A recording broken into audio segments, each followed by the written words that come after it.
नमस्कार बच्चों। हम डिस्कम्फर्ट्स ऑफ प्रेगनेंसी पढ़ रहे थे।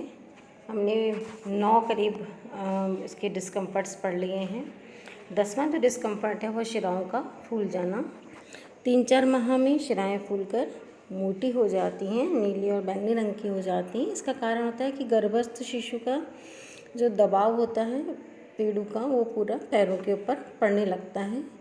तेज़ी से ब्लड सर्कुलेशन होने लगता है। दबाव के कारण, तेज़ी से ब्लड सर्कुलेशन के कारण शिराएँ जो हैं वो फूल जाती हैं और नीले बैंगनी रंग की नज़र आती हैं।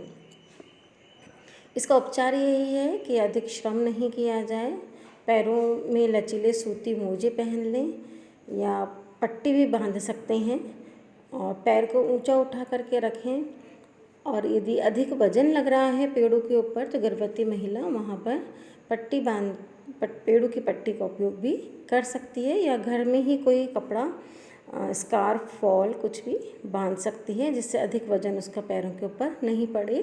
और लंबे समय तक गर्भवती महिला को खड़े नहीं रहना चाहिए, ज़्यादा चलना नहीं चाहिए।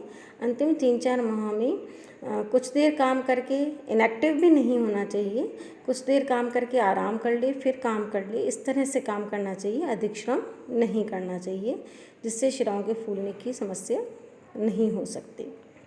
दूसरा है अल्पश्वास।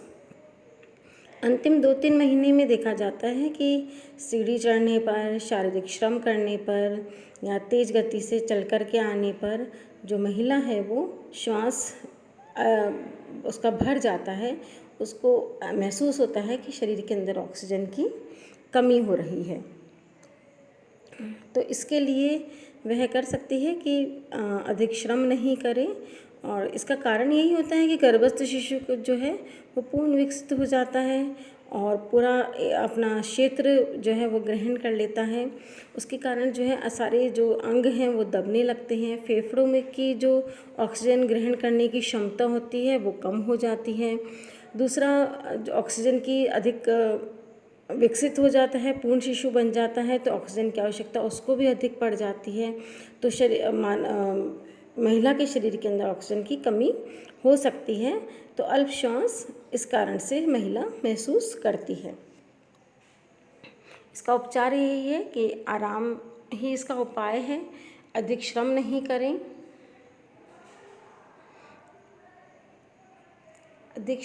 करें, और जहाँ तक वो सीढ़ियाँ नहीं चढ़ें तो इससे वह बच सकती है। उसके बाद आता है योनिस्राव।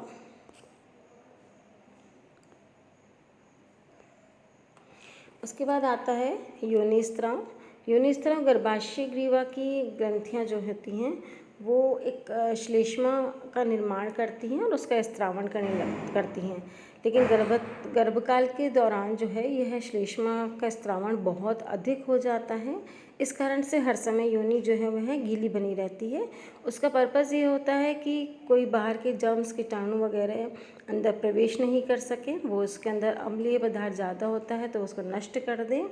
और जो ये योनि स्राव जो होता है यह पीले रंग का चिकना होता है और इसका उपचार यही है। ये तो एक नेचुरल चीज़ है, इसमें कोई हालांकि इससे समस्या होती है कि महिला को हर समय गीलापन महसूस रहता है, लेकिन इसका उपचार यही है कि स्वच्छता का ध्यान रखें और कोई इससे अधिक प्रॉब्लम नहीं होती है। हाँ, लेकिन यदि कई बार ऐसा भी होता है कि बहुत अधिक स्राव होने लग जाता है या स्राव के साथ ब्लड आने लग जाता है या स्राव बिल्कुल ऐसे ही गिरे चले जा रहा है, तो उस कंडीशन में चिकित्सक की सलाह महिला ले सकती है। उसके बाद आता है, हालांकि ये सब एक डिस्कम्फर्ट्स थी, इसके अलावा भी जो है महिला कई अलग अलग तरह की समस्याएं सबके साथ होती रहती हैं। कई सामान्य समस्याएं और हैं, जैसे सिर में तीव्र दर्द होना है, धड़कन की वृद्धि और बेहोशी होना है। कई महिलाएं पूरी प्रेगनेंसी पीरियड में बेहोश हो जाती हैं और जब प्रसव हो जाता है उसके पश्चात उनकी समस्या अपने आप ही स्वतः ही दूर हो जाती है। रक्तस्राव है, मरोड़े आना है, पेड़ों में दर्द होना है, पसीना बहुत अधिक आना है, ये एक सामान्य समस्याएं हैं। आलस्य आना है, क्योंकि जो है वो हर समय एक जो एक रूटीन जो जैसा होता है वैसा नहीं होता है, कुछ चेंज होता है, उससे हार्मोनल चेंजेस आते हैं। इन सब के कारण आलस्य आना है, चक्कर आना है, आँखों के आगे अंधेरा छा जाना है कमजोरी के कारण, या अधिक लार का स्त्रावण है, या एक और समस्या तो नहीं है लेकिन किसी किसी के साथ हो सकता है कि किसी पर्टिकुलर फूड से उसको एलर्जी हो जाना है, नहीं खाने की इच्छा करना है, और किसी पर्टिकुलर फूड वो बहुत ज़्यादा लाइक करना है, अधिकतर की खटाई वगैरह। और इसके अलावा रक्तअल्पता एक जो है वह है सामान्य कष्ट है। रक्तअल्पता का तो विशेष रूप से महिला को ध्यान रखना चाहिए। उसका रीज़न यही होता है कि ब्लड जो है वो के अंदर जो आरबीसीज़ हैं उनके अंदर हीमोग्लोबिन की मात्रा कम हो जाती है, और क्योंकि गर्भस्थ शिशु को भी चाहिए, सेक को भी आवश्यकता हो जाती है, गर्भाशय बढ़ रहा है उसको भी आवश्यकता होती है। तो हालांकि रक्त जो है उसकी क्वांटिटी बढ़ गई है, लेकिन फिर भी जो है रक्तअल्पता हो जाता है, हीमोग्लोबिन की कमी हो जाती है रक्त के अंदर। उसका उपचार यही है कि महिला को पर्याप्त पौष्टिक भोजन ग्रहण करना चाहिए, अनार खाना चाहिए, कमलडंडी का उपयोग करना चाहिए जिसमें मैक्सिमम आयरन होता है, पोहा खाना चाहिए। तो आयरन युक्त फ्रूट्स और फल और ग्रीन लीफी वेजिटेबल्स वगैरह का सेवन जरूर करना चाहिए। माना जाता है कि नहीं खाया जाता है, लेकिन थोड़ी थोड़ी मात्रा दिन में 5-6 बार करके वो अपनी रिक्वायरमेंट को पूर्ण कर ले, यह आवश्यक है। यदि नहीं खाएगी, कम मात्रा में ग्रहण करेगी तो रक्तअल्पता की शिकायत हो सकती है, जो बहुत अन्य दूसरी समस्याओं को भी खड़ा कर सकती है कि गर्भस्थ शिशु का सही विकास नहीं हो रहा है, महिला स्वयं भी कमज़ोर हो गई है, वह शिशु को के विकसित करने के लिए विकास करने के लिए पर्याप्त विकास करने के लिए सक्षम नहीं है।